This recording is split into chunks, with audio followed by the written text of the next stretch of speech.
Now, earlier this week, we told you that the Canadian rental market reached a record high last month. The average rent across the country surging to $2,078. It's a big number there, and that was bad news for anyone looking to move in what is traditionally the busiest month, September.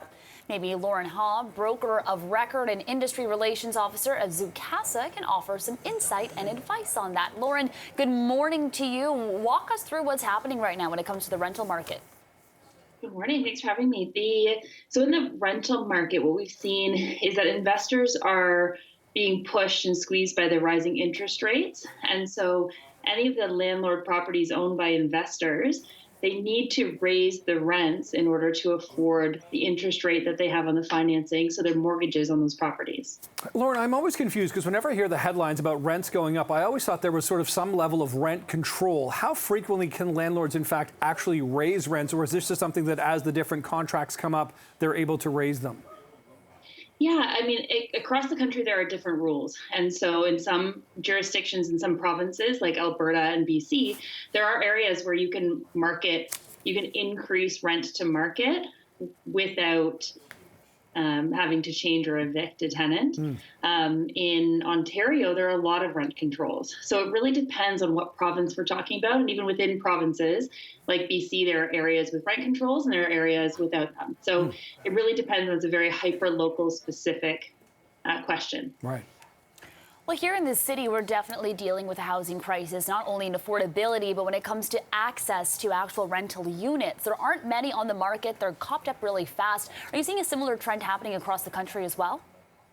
We are, and you're right. I mean, I had heard of a 27-way bidding war on a rental property in Toronto last week. So 27 people lined up, and that was a $3,500 rent. So that was the big one for Toronto. We are seeing across the country, in any really kind of 18-hour cities, so the major markets where there's maybe that 20 to 50,000 population, there's just not enough housing for all of the people that want to live in the city. So Lauren, what is the advice then for people looking to rent? And we're talking about renters at this point in terms of how do you make yourself stand out from a situation like that where you're in a multiple offer situation for a rental property, not to buy a property, but what do you advise people to do if they're trying to get in and secure housing, rental housing as it were? Yeah, and the rules for tenants across the country vary, again, so by kind of province to province, the rules are different in terms of what tenants and landlords are allowed to negotiate. But what is common to see is tenants offering prepaid rent. So sometimes they'll prepay for multiple months or a year ahead of time to prove that they've got the ability to pay. Obviously, great credit is helpful. Great references from employers and from past landlords is very helpful. Essentially, landlords aren't looking to take a risk on somebody not paying the rent. Right.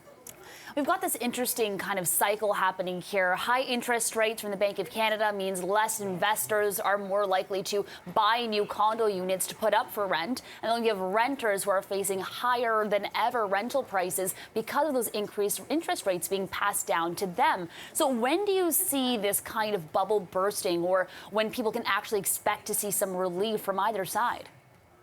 That's a really great question. We need more supply. So we need more building. And I'm sure you guys saw that in the city of Toronto, they recently allowed fourplexes on any individual lot. Earlier last year, the Ontario government said that that investors could have 3 units. So cities were not allowed to reject applications for triplexes. That said, from what I've heard from people trying to put, triplexes into a single-family home property, is that they're still having to comply with other sorts of building plans, and so setbacks and density and how if you're trying to put a garden suite in, the egress available out to the city roads. So really, we need supply. And one of the biggest issues right now is land is still so expensive, and interest rates on construction loans are so expensive that a lot of builders aren't building. And there's still a lot of red tape for people that are trying to build. Yeah, we just had a conversation with the federal housing minister as well, as they work with the different levels of government to sort of try to improve that. But again, as a sort of common in these real estate conversations, it all comes down to supply, really, at the end of the day. Lauren Haw from Zoocasa, appreciate the time. Thanks for joining us this morning on CP24 Breakfast. Take care. Take care.